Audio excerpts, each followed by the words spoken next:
Before we get started, I just want to say a huge thank you for subscribing to the channel. The truth is, most of you watch my videos without hitting that subscribe button, and when you do subscribe, it genuinely motivates me more than you know. So, thank you. They made an attempt on his life when he turned 25, for that was the day the Wool would have officially named him the wealthiest man across 3 counties.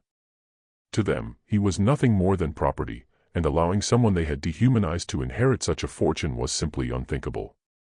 Marcus had spent every day of his existence enslaved on the Whitmore plantation, convinced he was just another field hand, his worth measured only by the cotton he picked and the labor he gave. He had no clue that the very blood in his veins tied him to one of South Carolina's most ancient and affluent families. He was completely unaware that his mother, Sarah, was the hidden daughter of Judge William Whitmore, born from a liaison the family had managed to keep secret for 3 entire decades. They had even falsified Sarah's death certificate to hide her true lineage, all to stop her son from ever claiming an inheritance that would have made him richer than the majority of white men in the entire state. Their murder plot failed because they had severely underestimated Marcus's strength and intelligence. After surviving the poison they had laced into his meal, he started to ask questions. This curiosity eventually led him to some documents concealed in the plantation's basement. These were papers that had the power to dismantle the very people who had robbed him of his birthright and kept their own relative in chains for 25 years. The truth they had desperately tried to bury with violence was now poised to surface through the power of law. The man they had regarded as mere chattel was about to become the master of everything they mistakenly believed they owned. The Whitmore plantation was a vast expanse of 5,000 acres of prime South Carolina earth, situated along the Ashley River. For generations, the Whitmore family had amassed their wealth there through rice cultivation, securing their status as one of the wealthiest families in the entire antebellum South. The main house was a stunning example of Greek Revival architecture, with brilliant white columns reaching 3 stories high and intricate woodwork that loudly proclaimed the family's prosperity and high social standing. Judge William Whitmore had taken over the plantation from his father in 1825 and had since grown it considerably. He did this through smart land acquisitions and sharp business ventures in shipping, banking, and manufacturing that stretched across South Carolina and into neighboring states. By 1850, the Whitmore family's total worth was over $2 million, ranking them among the region's richest. But underneath this wealth lay secrets that had been buried for generations. These secrets revolved around relationships and situations the family had gone to incredible lengths to keep hidden from the world. Marcus was born on that very plantation in 1825, the same year Judge Whitmore inherited the property. His mother, Sarah, was a house slave who worked in the mansion's kitchen. She was known across the plantation for her sharp mind, her dignity, and a striking beauty that drew looks from visiting white men and stirred envy among the other enslaved women. No one on the property, except for Judge Whitmore and his wife Elizabeth, knew that Sarah was actually the judge's own half-sister.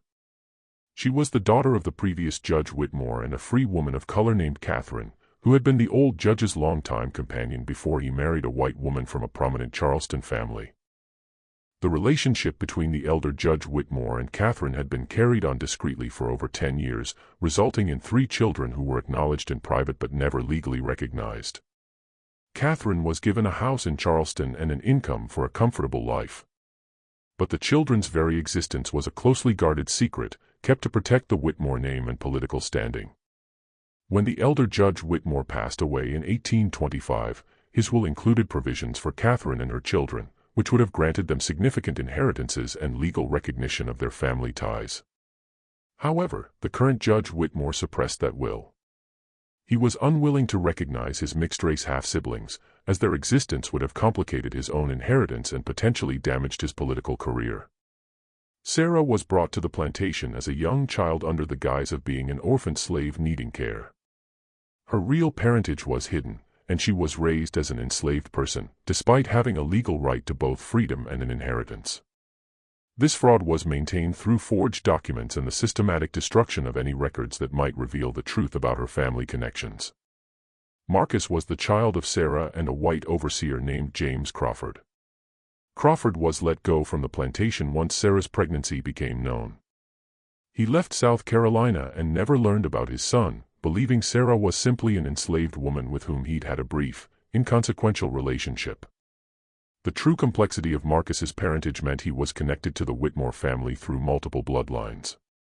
Had these relationships been legally acknowledged, he would have been a legitimate heir to large portions of the family estate.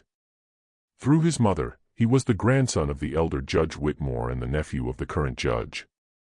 Through his father, he was connected to a family with substantial land holdings in North Carolina. Yet, these ties were concealed so effectively that Marcus himself knew nothing of them, and neither did most of the Whitmore family, who simply saw him as an enslaved man with no connections beyond his mother. This cover-up was kept in place by the systematic falsification of records, birth certificates, death certificates, and other documents that would normally prove family relationships.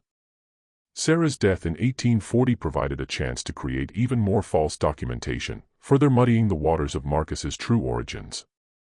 The secret was known to only 3 people: Judge Whitmore, his wife Elizabeth, and the family's longtime attorney, Benjamin Morrison. Morrison was responsible for handling the legal side of the deception and had access to the original documents proving Marcus's real identity. This conspiracy might have lasted forever if not for changes in the family's situation in the late 1840s. As Judge Whitmore's health started to fail, questions arose about who would inherit the family's vast wealth. Judge Whitmore and Elizabeth had no children of their own, which made the succession of their substantial assets complicated. Normally, the estate would go to other family members or be distributed according to the judge's will. But as his health declined and he faced his own mortality, he began to rethink the decisions he had made 30 years earlier regarding Sarah and her children. By 1849, he was feeling guilt over the injustices he had committed and had started to make plans to acknowledge Marcus's true parentage and give him the inheritance that was rightfully his. Elizabeth and Benjamin Morrison discovered these intentions. They realized that acknowledging Marcus would have disastrous consequences for their own financial security and social standing. Elizabeth would lose her place as the main heir to the Whitmore fortune, and Morrison would face legal trouble for his part in the decades-long fraud that had concealed Marcus's identity. So, in 1849, the conspiracy to stop Marcus from learning about his inheritance began. Morrison convinced Elizabeth that the only way to protect their interests was to ensure Marcus died before his 25th birthday, which was when the inheritance provisions in the elder Judge Whitmore's original will would take effect. The plan was carefully developed over several months.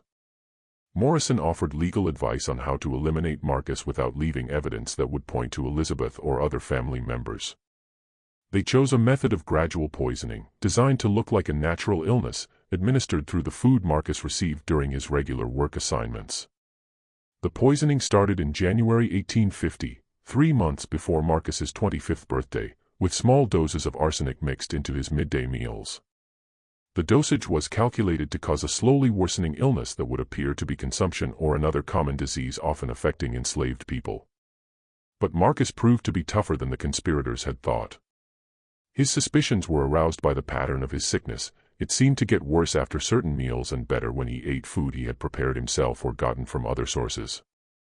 Marcus's intelligence and sharp observational skills, honed through years of work requiring attention to detail, allowed him to see that his illness was not natural. He started experimenting with his diet, avoiding certain foods and noting the link between his symptoms and the meals supplied by the plantation house. The realization that his sickness was deliberate, not accidental, led Marcus to start looking into other aspects of his treatment that had always seemed odd, but that he had never questioned before. He began to pay close attention to conversations among white family members that would abruptly stop when he appeared. He noticed documents being hastily hidden when he entered rooms where family business was being discussed. He also observed the special treatment he received, which didn't fit with his supposed status as a common field hand. He conducted this investigation carefully and quietly, using his access to the plantation house to watch and collect information without letting the family know he was becoming aware that something was being hidden from him.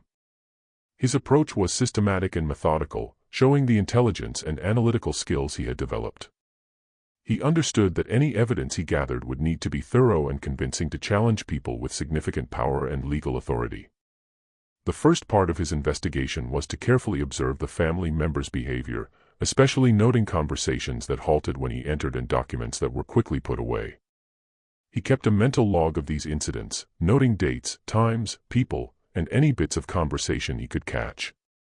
The pattern that emerged was clear. The family members regularly talked about matters concerning Marcus and inheritance problems that they were determined to keep secret. These talks hinted that his status was different from what he had been told and that his very existence created legal or financial issues for the family. Marcus also started to pay more attention to how family members treated him. He noticed he got special consideration that didn't fit his supposed role as an ordinary field hand. He was given work that kept him near the main house. He received better clothes and food than other enslaved people, and he was treated with a level of respect that seemed odd for someone considered mere property. Most importantly, Marcus noticed that Judge Whitmore would sometimes look at him in a way that suggested recognition or familiarity beyond the typical master-slave relationship. The judge would occasionally study Marcus's facial features or build, as if comparing them to someone or something else. The next phase of Marcus's investigation was to systematically explore areas of the plantation house where important documents might be stored. This was extremely dangerous. Being caught would mean severe punishment and would alert the family to his growing suspicions. He used his legitimate work in the house to gradually learn the building's layout and find where documents were kept.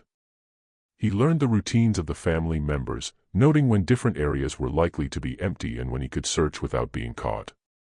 The places where documents were stored included Judge Whitmore's office, a basement room with older records and letters, and a locked cabinet in a library that seemed to hold particularly important papers. Each spot needed a different approach and carried different risks. Marcus started his document search in the basement storage. There, he found boxes of old letters and legal documents that had been kept but weren't regularly looked at. The basement was the safest place to search because family members rarely went there, and sounds from below were unlikely to be heard upstairs. These basement searches revealed a lot about the family's history and business. But the most important find was a box marked, Estate Papers, W. Whitmore, Sr. It held documents related to the elder Judge Whitmore's will and how his estate was divided. This included letters between the elder judge and various family members about his plans for his estate, with specific mentions of provisions for Catherine's children and acknowledgments of family duties that had been ignored. The letters made it clear that the elder judge had meant to give substantial inheritances to children who were never publicly recognized as family. Most importantly, the box contained a copy of the elder Judge Whitmore's original will. It explicitly provided for Catherine and her 3 children, including Sarah. The will stated that Sarah was to receive a large cash inheritance and legal recognition as the judge's daughter. It also said that any children she might have would be entitled to inherit her share of the estate if she died before claiming it. The will also had provisions for the other 2 children from his relationship with Catherine, both of whom had apparently died young, and gave detailed instructions on how the inheritance should be handled to protect the recipients from social prejudice and legal challenges. Marcus realized this will was legal proof of his right to inherit a large part of the Whitmore fortune. But he also knew the will had been hidden for decades, and claiming his inheritance would require proving the document was valid and demonstrating his legal connection to Sarah and the elder judge. The third phase of his investigation was to gather more evidence to support his inheritance claims and prove the conspiracy to hide his true identity. This was the most dangerous part, as it meant accessing more sensitive documents and possibly facing family members with questions that would reveal what he knew. Marcus searched Judge Whitmore's office while the judge was away in Charleston for court business, gone for several days. The search needed careful planning to make sure every paper was put back exactly where it was found, leaving no trace. The office search turned up recent letters between Judge Whitmore and Benjamin Morrison that discussed the Marcus situation in detail, giving clear proof of the conspiracy to hide his identity and stop him from claiming his inheritance. One letter from Morrison to Judge Whitmore, dated December 1849, plainly said, "The boy's 25th birthday approaches, and we must resolve this matter before the inheritance provisions in your father's will become applicable. I have researched the legal requirements, and I believe we can proceed with the plan we discussed without creating evidence that would implicate either of us." Another letter from January 1850 gave specifics about the poison being used. The arsenic should be administered in small doses over several months to create the appearance of natural illness. I have obtained a reliable supply through my contacts in Charleston, and I will provide you with specific instructions about dosage and timing. The letters also showed that Elizabeth Whitmore was fully aware of the murder plot and had been actively involved in planning it. One letter from her to Morrison read, I cannot allow this situation to destroy everything we have worked to build. The boy must not live to claim what he believes is rightfully his. Do whatever is necessary to protect our interests. Marcus made copies of the most damaging letters using methods he had learned for creating accurate reproductions. Copying them took time and multiple visits to the office, but it gave him evidence that would be essential for any legal action. The fourth phase of Marcus's investigation was to find additional witnesses and sources of information that would back up the documentary evidence. This meant he had to reach out to people outside the plantation who might know about the relationships and events described in the documents. The most important potential witness was Catherine, who was still alive and living in Charleston. Marcus found her address in the elder judge's papers and arranged to visit her during a trip to Charleston for plantation business. Catherine's testimony was crucial in confirming Marcus's family ties and his right to inherit. She told him about her relationship with the elder Judge Whitmore and about the birth of their 3 children, including Sarah. She also gave details about the elder judge's plans to acknowledge his children and provide for them. Crucially, Catherine had kept personal letters from the elder judge that proved he was Sarah's father and that he intended to legally acknowledge her. She also had a copy of a letter from Sarah describing Marcus's birth and naming James Crawford as his father, giving complete proof of Marcus's parentage. Catherine agreed to testify for Marcus if he decided to take legal action, knowing her testimony would be key to establishing the family relationships at the heart of his claim. Other witnesses included enslaved people on the plantation who had known Sarah and could testify about how the family treated her and about conversations they had overheard concerning Marcus's status.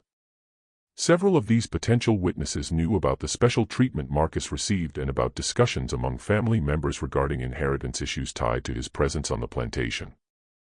A major breakthrough came when Marcus found documents in the plantation house basement, stored in areas unlikely to be found during regular activities. These included letters between Judge Whitmore and Benjamin Morrison that talked about the Marcus situation and the need to fix the inheritance problems before they became public.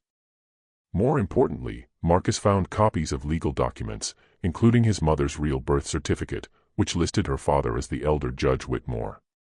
He also found correspondence between the elder judge and Catherine that discussed provisions for their children that were never carried out. These documents gave Marcus complete proof of his true parentage and his legal right to inherit from the Whitmore estate. They also provided evidence of the conspiracy to hide his identity and the attempts to kill him to stop him from claiming his inheritance. With this evidence, Marcus had a strategic choice to make about how to use the information. He could confront the family directly, demanding they acknowledge his true identity and his right to inherit.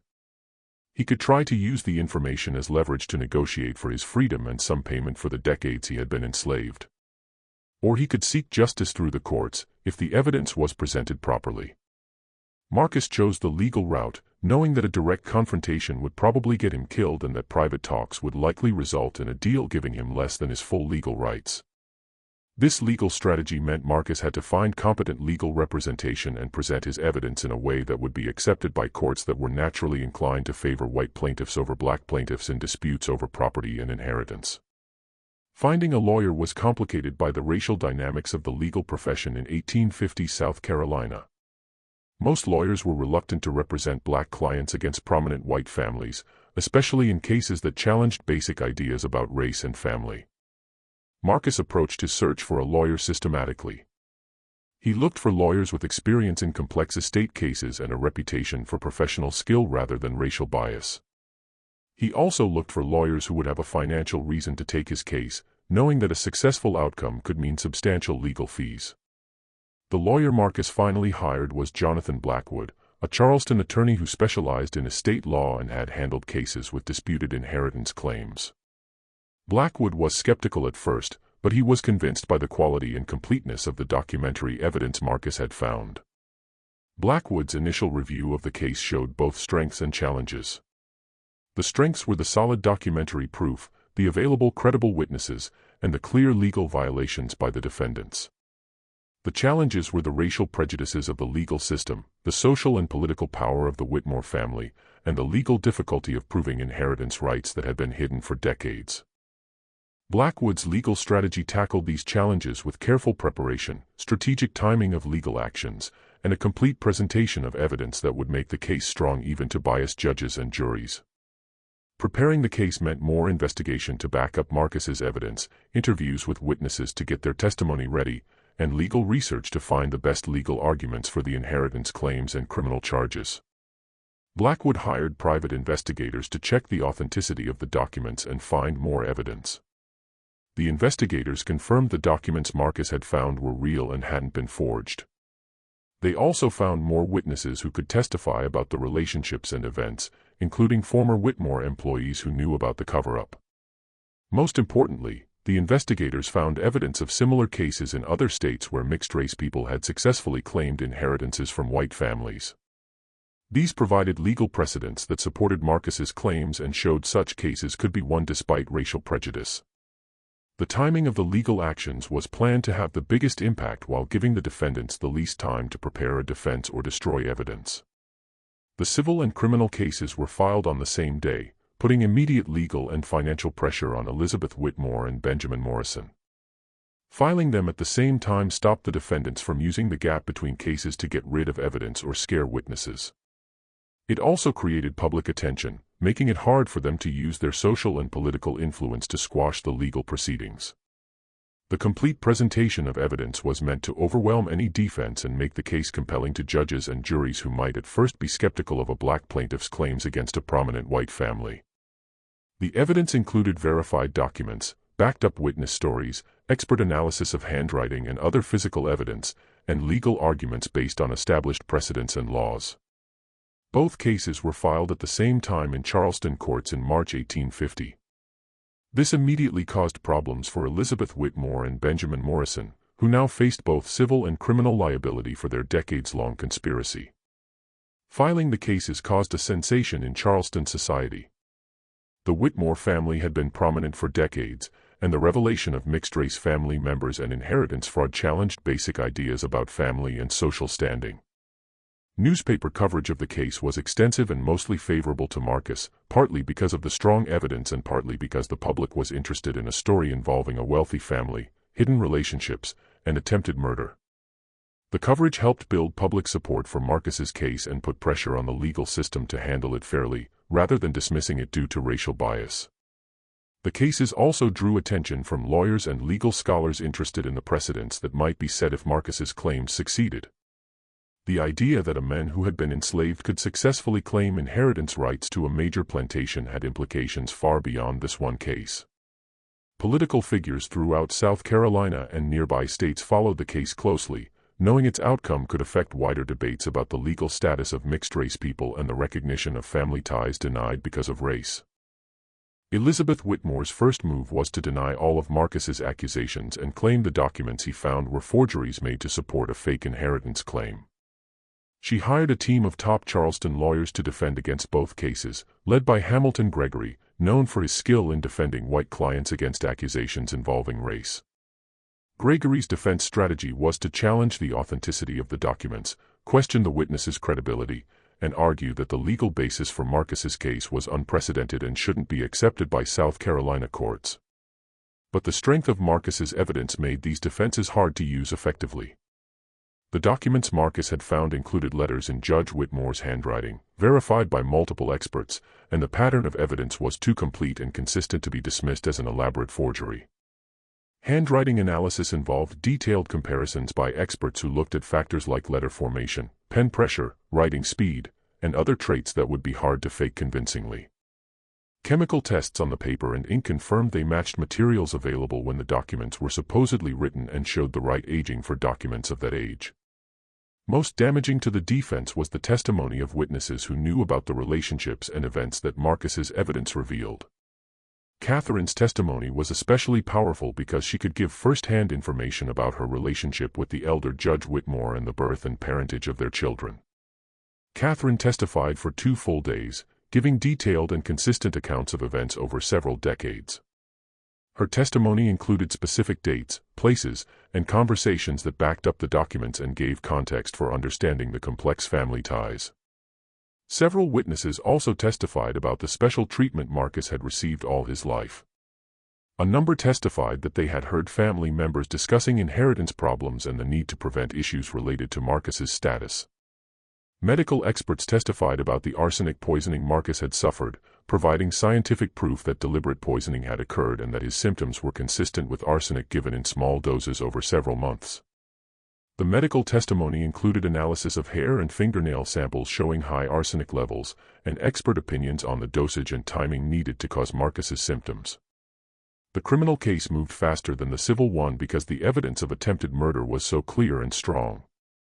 Marcus's account of his illness pattern, combined with medical evidence of arsenic poisoning and chemical analysis of saved food samples, gave overwhelming proof that deliberate poisoning had happened.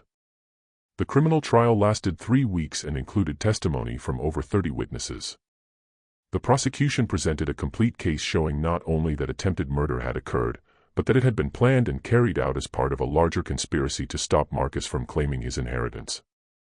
The jury deliberated for less than 6 hours before finding both Elizabeth Whitmore and Benjamin Morrison guilty. How fast they decided showed how strong the evidence was and how clear the crimes were. Morrison was sentenced to 15 years in prison for attempted murder and conspiracy. Elizabeth got 10 years for conspiracy and being an accessory to attempted murder. Both were also ordered to pay large fines and give restitution to Marcus for the harm he had suffered. These were among the harshest sentences ever given to white defendants for crimes against black victims in South Carolina, reflecting both the seriousness of the crimes and the powerful evidence presented.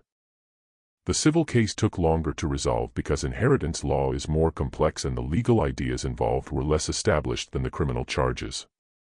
But the criminal convictions provided strong support for Marcus's inheritance claims and made it hard for the defendants to keep denying the basic facts. The civil trial lasted 6 weeks and involved detailed presentation of evidence about the elder Judge Whitmore's will, the family relationship supporting Marcus's claims, and the fraudulent cover-up that had stopped him from claiming his rights for 25 years. The court's ruling was complete and in Marcus's favor, establishing that the elder Judge Whitmore's original will was valid and that Marcus was entitled to the inheritance it laid out. The ruling also found that the decades-long cover-up was fraud, which justified additional damages beyond the basic inheritance amount. The inheritance award was huge, giving Marcus ownership of about 60% of the Whitmore estate. This included large parts of the plantation land, the family's business investments, and cash assets totaling over $1.2 million. The award made Marcus one of the richest people in South Carolina, regardless of race, and set legal precedents about inheritance rights that influenced later cases throughout the South for decades. The court also ordered that all records related to Marcus's case be kept and made public, ensuring the precedents would be available for similar situations and that the history of the Whitmore family's fraud wouldn't be hidden or forgotten. How Marcus managed his new wealth showed the intelligence and careful planning that had helped him discover and successfully pursue his inheritance claim. Instead of running the plantation with enslaved labor, he immediately freed all enslaved people on the property and switched to a wage labor system, offering jobs to those who wanted to stay. Blackwood's analysis of Marcus's legal position had shown the case was even stronger than Marcus realized. The elder Judge Whitmore's original will explicitly provided for acknowledging his children with Catherine and giving them large inheritances. Suppressing this will and creating fake documents to hide Sarah's true parentage were multiple violations of South Carolina law that could lead to criminal charges as well as civil remedies.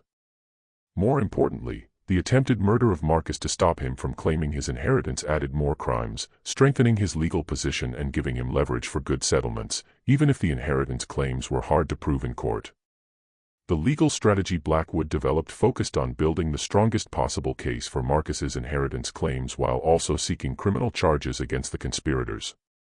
The inheritance case argued that the elder Judge Whitmore's original will was the valid legal document that should guide the distribution of his estate, and that the later suppression of this will and the creation of false documents was fraud that invalidated all later estate distributions. The criminal case was based on the evidence of attempted murder by poisoning and the systematic fraud to hide Marcus's true identity and stop him from claiming his legal rights. Both cases were filed together in Charleston courts in March 1850, immediately causing problems for Elizabeth Whitmore and Benjamin Morrison, who now faced both civil and criminal liability for their long-running conspiracy. Filing the cases caused a sensation. The cases also drew attention from newspapers and political figures interested in the legal precedents that might be set if Marcus's claims succeeded. The possibility that a man who had been enslaved could successfully claim inheritance rights to a major plantation had implications far beyond the immediate case. Elizabeth Whitmore's initial response was to deny all accusations and claim the documents were forgeries. She hired a team of prominent Charleston lawyers to defend against both cases.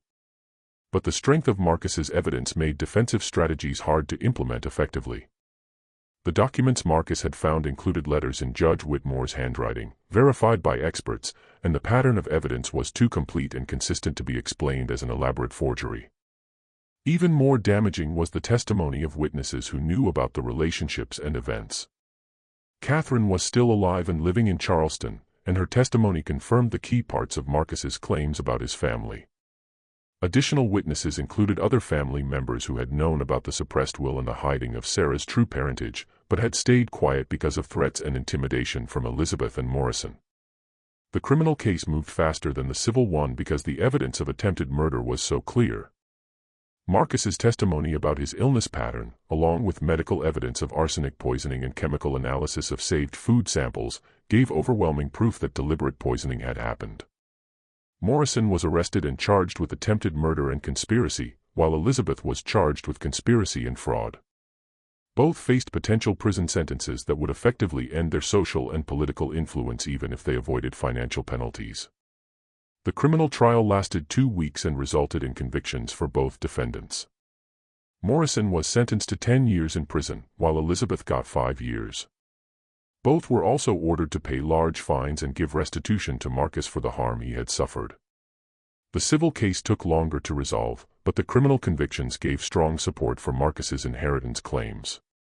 The court ruled that the elder Judge Whitmore's original will was valid and that Marcus was entitled to the inheritance it provided.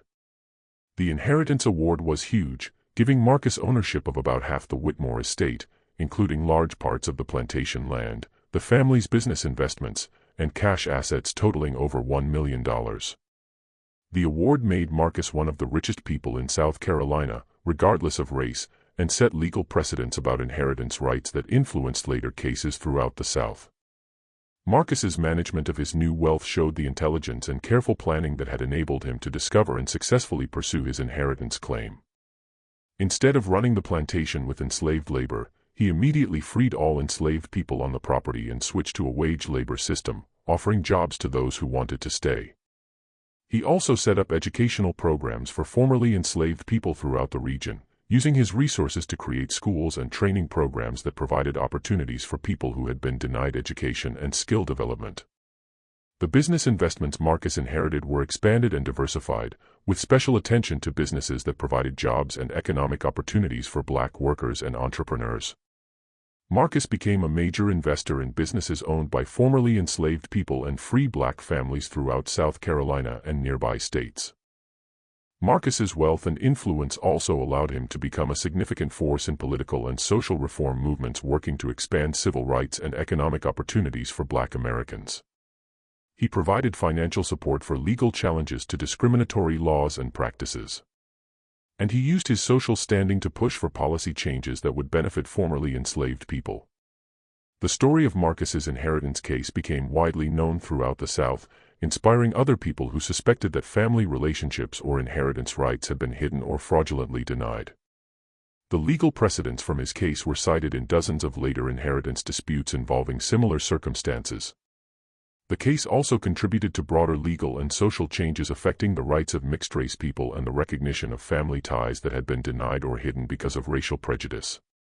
Marcus married in 1852 to a teacher named Rebecca, who shared his commitment to education and social reform. Together, they established one of the most successful educational institutions for black students in South Carolina, providing advanced education that enabled graduates to pursue careers in law, medicine, business, and other professions that had previously been largely closed to black Americans. Marcus and Rebecca raised 4 children who grew up with advantages available to very few black families during the antebellum and Reconstruction periods. All 4 children received excellent educations and went on to establish successful careers and continue their parents' work in education and social reform. Marcus lived until 1889, having spent nearly 40 years using his wealth and influence to create opportunities for formerly enslaved people and to advocate for civil rights and social justice. His funeral was attended by hundreds of people whose lives had been improved by his generosity and social activism. The eulogy emphasized Marcus's role as someone who had used his personal success to benefit entire communities and who had demonstrated that individual achievement was most meaningful when it contributed to broader social progress. Marcus proved that justice delayed is not justice denied, as long as the delay is used to build stronger cases and achieve more comprehensive victories, the minister said. He showed us that personal success is most valuable when it creates opportunities for others to achieve their own success.